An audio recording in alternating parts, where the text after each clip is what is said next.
Good morning, all of you. Today we will start with a new chapter in civics, working of institutions. The last chapter that we did was electoral politics, and if you remember, in that chapter we studied about the election process in India as to how we elect our leaders. Now, democracy is not just about electing the leaders, and it is not just that once they become the rulers, they can do as they wish. Though even after they have been elected as rulers, then still they need to follow certain rules and procedures, and they have to work within the constitution, within the various institutions in the country. Now, what are institutions that we do in the course of this chapter? And this particular chapter, it deals with the working of those institutions in the country or in a democracy, and we will have a look at all that by seeing that how orders or major policy decisions, if they want to bring out a new law or a new policy change, so how that decision is taken in a country. And we will also see that if there is a dispute, means government, they have brought about an order or a law, but the people are not happy with it, and if there is a dispute, then what will happen, and so how that problem would be resolved. And in this process we have come across the three main institutions in our country that play a very important role, and those are the three organs of the government. Okay, what are the three main organs of the government?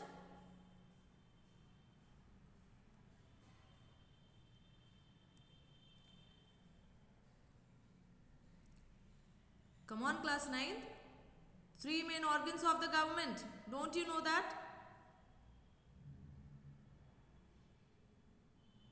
Executive, legislature, and judiciary. And yes, which is the third one? Ma'am, judiciary. Right, judiciary. So, legislature, executive, and judiciary. And you all must have studied something or the other about these three organs of the government. And in this chapter, we will deal with those chapters, that what is the responsibility, the functions of these institutions, and how these three organs or these three institutions of the government, they are connected or linked with the other institution. Okay, so first we'll move on and we'll see that how, if the government, they want to bring out a new law or a new policy change, so how they do that. Let's see. So it starts with a story, and obviously this is a real one. The government Morning, ma'am. order. What happened?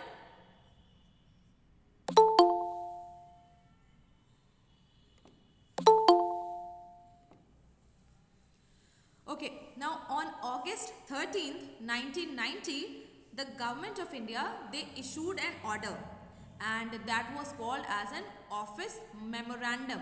So that was called as an office memorandum, and just like all the other government orders, this order also, it also had a number, and it is known by the number is provided so it is known by a number, and it was dated 13th August 1990, and a joint secretary who was an officer in the Department of Personnel and Training in the Ministry of Personnel, Public Grievances and Pensions, he signed the order. And this order, it is given on page 79 if you see in your books, and but in your new edition books the page would be different. What is the page in your book? The second page of the chapter, what is the page number in your books? Ma'am, 57. Okay, so page 57, you must, there's a picture of this government order given on the page. So it is barely one page, alright, and it looks like any official ordinary circular or notice that you must have seen in the school also, when they come to get it signed by us, so you must have seen. So it is just like that, but so the government, they issue hundreds of orders like this on different matters each day. But this particular order, it was very important, and it also became a source of controversy for many years to come. And now we'll see that how this decision was taken and what happened after that. Okay, now what was this order? Now this order, it announced a major, very major policy decision. And what was it? It said that 27% of the vacancies in civil services and services jobs under the government of India, now they will be reserved for the socially and educationally backward classes, that is SEBC. Now, SEBC is another name for all the people who belong to castes that are considered backward.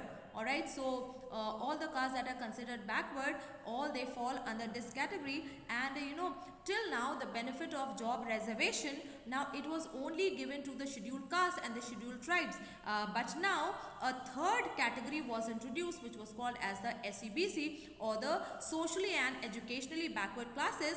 And now only people who belong to the backward caste, they were eligible for these 27% jobs, and others, they could not compete for those jobs. So why was this major controversial order? Because after this, 27% of government jobs, civil services and vacancies in government departments, now they would be reserved for the SEBC, and that meant that the other people, those that fall under the general category, now they will not be able to apply for those jobs. So that meant a loss of 27% of civil services and government jobs for the general category.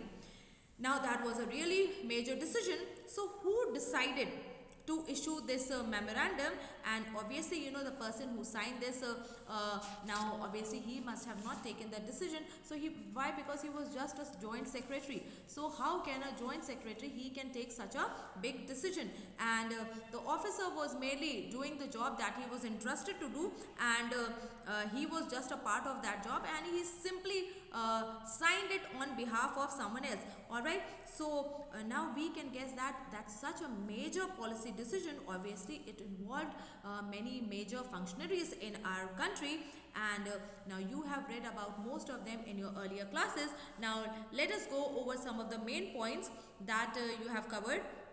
You know that president, he is the head of the state, and he is said to be the highest formal authority in the country, whereas the prime minister, he is the head of the government, and in reality he exercises all the important government powers, and he takes most of the decisions in the cabinet meetings. So president, head of the state, the highest authority, highest formal authority of the country. Prime Minister, he is the head of the government, and he actually exercises all the government powers, and he takes most of these decisions in the cabinet meetings. Then you must have studied about the parliament, that the parliament, it consists of two houses, the Lok Sabha and the Raj Sabha, and the prime minister, he need to have the support of the majority of people in Lok Sabha to stay in power, otherwise he will lose the power.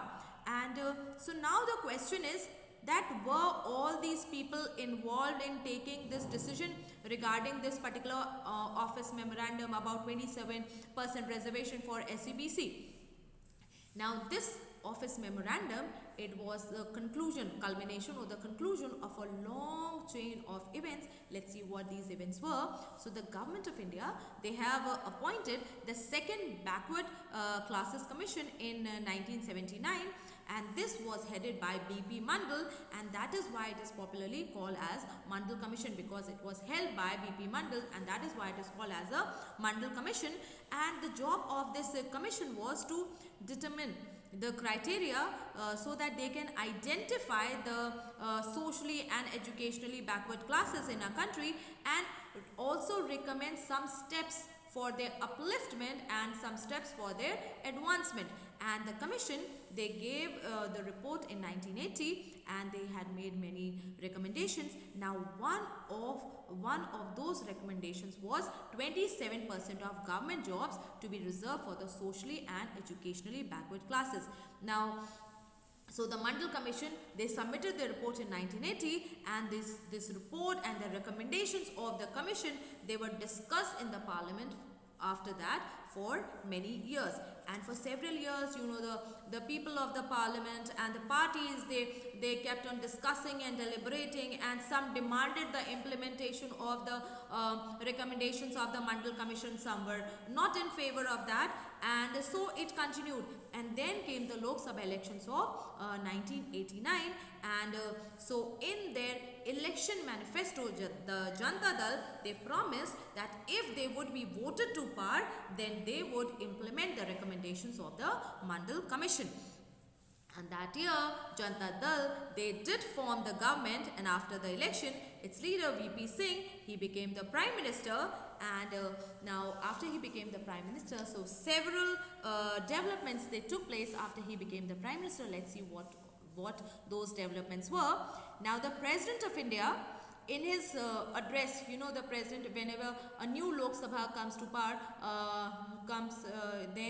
or a new government comes to power, so the President of India, he addresses the House, he addresses the Lok Sabha also, and he addresses the Raj Sabha also. So when the President of India, he addressed the Parliament, so he told the Parliament that it was the intention of the newly founded or the newly elected government to implement the recommendations of the Mandal Commission. So the President, in his address to the Parliament, he told the people that the government, they want to implement the recommendations of the Mandal Commission. And then on 6th August 1990, the Union Cabinet, now they took a formal decision. First, they only tell that they intend to do it. Then on 6th August, the Union Cabinet, they took a formal decision that they would implement the recommendations of the Mandal Commission. And the very next day, Prime Minister VP Singh, he informed the Parliament about this decision, and this he did through a statement in both houses of the Parliament. So he told about that they would like to adopt the recommendations of the Mandal Commission in both the houses, that is the Lok Sabha as well as the Raj Sabha. And then after all this was done, then the decision of the cabinet, it was sent to the Department of Personnel and Training, and the senior officers of the department, they drafted. So they were told to them that what had to be done. So they drafted the order in line with the cabinet's decision, and the minister, and they also took the minister's approval, and then an officer, he signed the order on behalf of the union government. And this was how the office memorandum number this, it was born on August 13th, 1990. So that was how this policy decision, it came to be taken. And then for the next few months, this was the most hotly debated issue in the country. So the newspapers and the magazines, they were full of different views and counter views and opinions on this issue, and it led to so many protests in the country. And at many, so there were protests, and then there were counter protests on those protests, and some of these also were quite violent in nature. And people, they reacted very strongly because because of this decision, it affected thousands of job opportunities. And some felt that because there are so many inequalities in our country, so this reservation is required, so that the people who have not got the benefit of education and development, now they can also get something of it. And but there were others who felt that this was unfair, and it will deny them equality of opportunity to those who do not belong to the backward communities. And they thought that they would be denied jobs even if they would be more qualified as compared to the other people. And some felt then if they will give the reservation to these backward classes, then this caste system, it will continue, it will perpetuate caste feelings, means it will continue indefinitely to create this caste feelings among the people, and it will also hinder or hamper the national unity. Now, in this chapter, obviously we will not discuss that whether this decision was a good decision or whether it was a bad decision, and we only have taken this example to understand that how major policy decisions are taken in our country and how they are implemented in our country, and if there is a if there's a problem, then how, if there's a conflict, so how that conflict is resolved. Now, so there was a conflict in this case. Now, who resolved that dispute? The conflict was violent also, so how was it solved? And in our country, the Supreme Court and the High Courts, they settle all the disputes which are between the governments, different governments, whether it is the state government, between two states governments or two or more state governments, or between the state governments and the central government. So the Supreme Court and the High Court, they settle all these issues. Now, some people and some associations who were opposed to this whole idea of 27% job reservations, so they filed a number of cases in the court, and they appealed to the court to declare this order as invalid and also to stop the implementation of this particular order. And so the Supreme Court of India, they bunched all these cases together, and this case was known as the Indra Sawhney and others versus Union of India case. And 11 judges of the Supreme Court, they heard the arguments of both the sides, and then by a majority, the Supreme Court judges in 1992 declared that the order of the Government of India, it was valid. And at the same time, the Supreme Court, it also asked the government to modify the original order so that the people, the well-to-do people among the backward classes, they should be excluded from getting this benefit. And so accordingly, as said, the Department of Personnel and Training, they issued another office memorandum on September 8, 1993, and so the dispute came to an end, and this policy had been followed since then in our country. Now, so, we have political institutions, and we studied about some here. Now, why is there a need for political institutions in our country? And we just now have seen that how governments work in our country, and governing a country is not an easy task. It involves so many different activities. For example, the government is responsible for not only governing the entire country, but also providing security to the citizens, and providing facilities for education and public health and welfare to all. The government, they collect taxes and they spend the money thus got from the taxes on administrating purposes, for the defense of the country, and for the development programs of the people. And some people in this whole thing, some people, they take the decisions, then others, they implement the decisions that have been taken by them. And then there should also be someone who will decide that whether what is right and what is wrong. And it is also important that everyone should know that what they are responsible for, and what they should do and what they should not do. And it is also important that all these things, they go on taking place on a daily basis, even if the key people, the people in the key positions, even if they change, still the process will go on. And so to do all this work, several arrangements are made in all the modern democracies, and these arrangements are called as institutions. Now, a democracy will work well if all these institutions, they perform their functions which are given to them.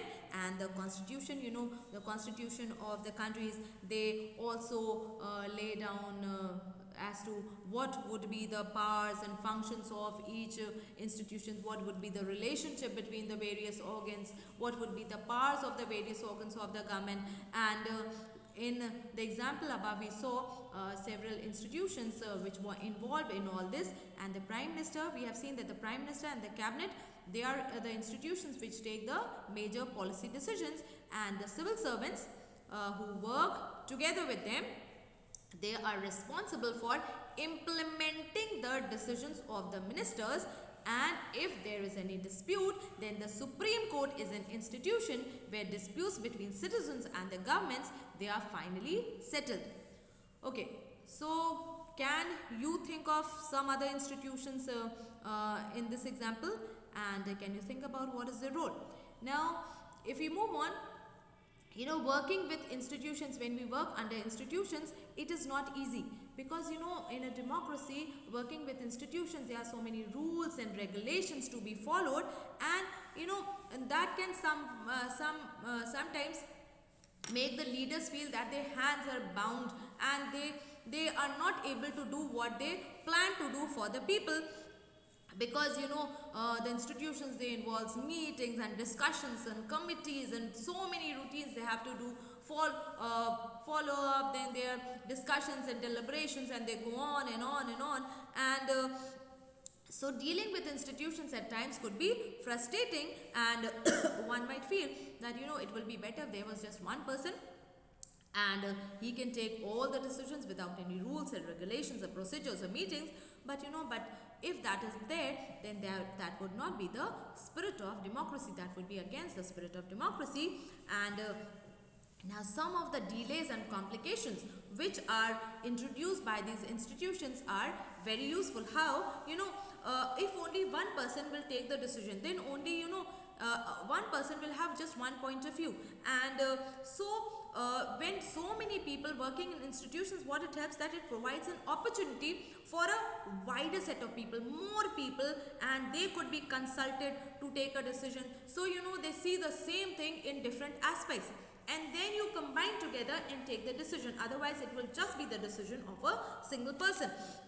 So the institutions, they make it difficult to have good decision taking very very quickly, but at the same time they also make it equally difficult to go through or to rush through a bad decision. And that is why the democratic governments, they insist on institutions. Okay, have you understood till here?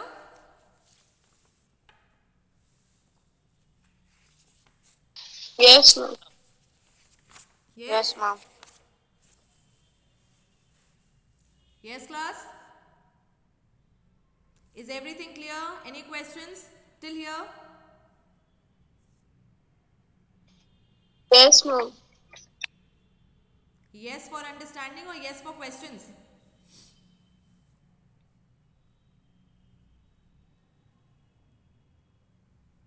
Ma'am, understood. Okay. We'll go on, and I'll do a little bit more. You don't have any class today, right? Yes, ma'am. All right. So is it okay with you if I go on? Yes, ma'am. All right. Yes, ma'am. All right. So we move to Parliament. Now, in the example of this office memorandum, do you remember what role Parliament performed? And obviously, maybe not, because this decision was not taken by the Parliament, and so you might think that the Parliament, it had no role in it. But let us go back to the story and see whether the Parliament figures in it or not. And let us recall some of the points which were made earlier by completing the following sentences. The report of the Mandal Commission was discussed. Where was it discussed? The President of India mentioned this in his address to what? The Parliament. The Prime Minister, he also made a statement in the Parliament. He told that they have decided to implement. So Parliament, all is mentioned here. Now the decision, though it was not taken directly in the Parliament, but parliamentary, there had been discussions in the Parliament on this particular report, which had influenced or which has shaped this decision of the government, and they have brought pressure on the government so that they will act on the recommendations of the Mandal Commission. And one thing more, if the Parliament, they have not been in favor of this decision, then that the government, they could have not gone ahead with it. And can you guess why? That even if the Parliament was not okay with it, had the government gone ahead with it? Obviously not, because without the support of the Parliament, they cannot go on with its decision because they need the approval of the parliament to go on with their decisions. Now, why do we need a parliament? Parliament is a very important institution of a country. It performs so many functions. It is the highest law-making body of a country, and in addition to that, it also performs so many other functions. So let's see, why do we need a parliament? Okay, now in all democracies, and there's an assembly of elected people, an assembly of or an association or a group of people who are elected by the people, by the citizens of the country, and these people, they rule the country on behalf of the citizens. And in India, such a group of people or such a national assembly, it is called as the parliament at the national level or the union level or the central level, and at the state level this is called as the legislative assembly or the legislature.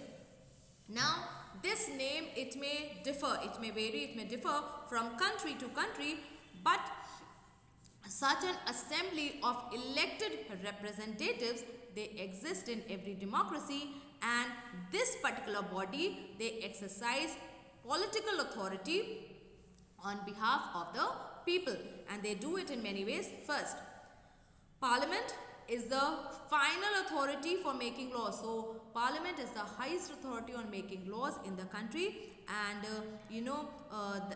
this work of their lawmaking is so important that in many places these assemblies, they are also called as legislatures. Just like in our country, they are called as the legislatures. Now, parliaments all over the world, they can make new laws, they can change the laws that already exist, they can abolish the law which existed, and they can also make a new law in its place. So that is the first and the foremost work of the parliament.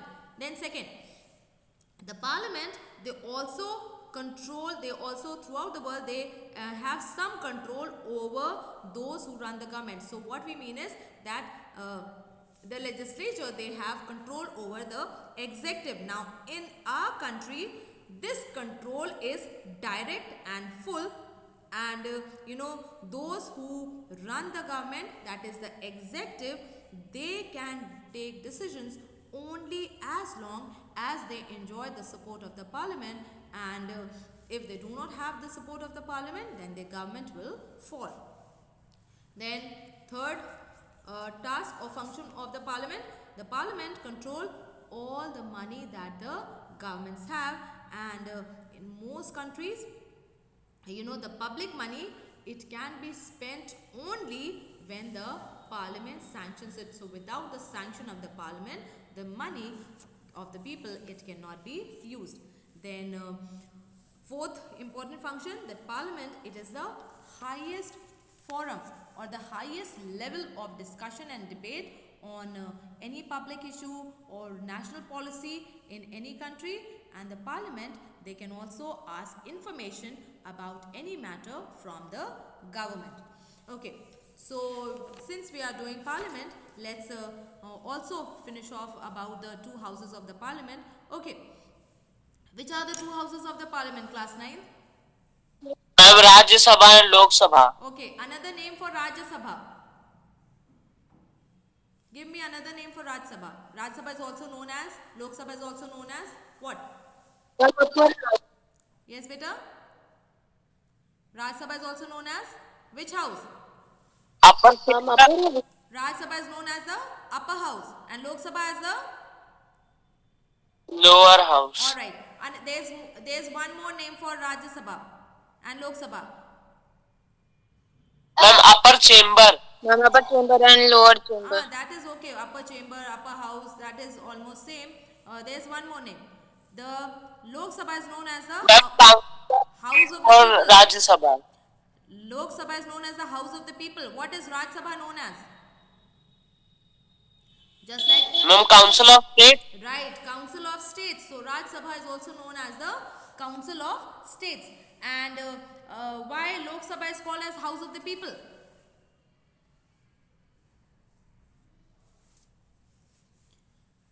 You know, Lok Sabha is called as House of the People. Why it is called as House of the People? Ma'am, ma'am, the elected representatives of the from the people, ma'am, they make the government in the Lok Alright, Sabha, and ma'am, because people Rajya are Sabha. directly elected to Lok Sabha. People are directly elected to the Lok Sabha, and Raj Sabha, you know, it is called as the Council of States because there is no direct election for the Raj Sabha, and you know, people from the different state legislative assemblies, they are nominated for the Raj Sabha, and in addition to that, the president, he also nominates 12 people from among the distinguished people to be members of the Rajya Sabha, and so the work of the Raj Sabha is to look after the, that is why it is called as the Council of States, because its work is to look after the interest of the different states, different regions of the country, or the different units of the federal units of the country. And in our country also, the parliament, you know, they consist of two houses, the Lok Sabha and the Rajya Sabha, and now the President of India is a very important part of the parliament, though the president is not a member of either house. So though the president is not a member of either house of the parliament, but still he is a important part of the parliament and that is why, you know, no law can come into force till it has gone the approval or the assent of the president. You must have studied that till the time the president he signs the bill, it cannot become a law. Okay. Now you have read about the Indian Parliament in your other classes also, and so from chapter 4, you know, you have studied in electoral politics also. You have studied about how elections take place, and now there are some quick questions. What is the total number of members in Lok Sabha? Total number of members in Lok Sabha.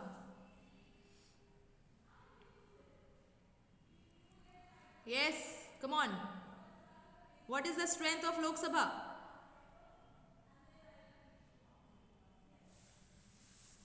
Yes, come on, class 9th. Lok Sabha, Raj Sabha. Total number of strength. What is the total strength? Total number of members in the Lok Sabha and the Raj Sabha. This I am not going to tell you. This you need to tell me. If you don't know, find it out and let me know when we meet on the next term. Okay? Will that be okay, all of you? Okay, what is the term? Yes. Term. Can you tell me the term of Lok Sabha? Term. How many years? For how many years do we have the Lok Sabha government? What is the term of Lok Sabha? The 5 years. 5 years. What is the term of Rajya Sabha? Ma'am, 5 years. No, term of Rajya Sabha is 6 years. Every 2 years, 1/3 of its member retire. And Okay, ma'am. two-third are still in house. That is why, you know, Rajya Sabha is called as a permanent house of the parliament.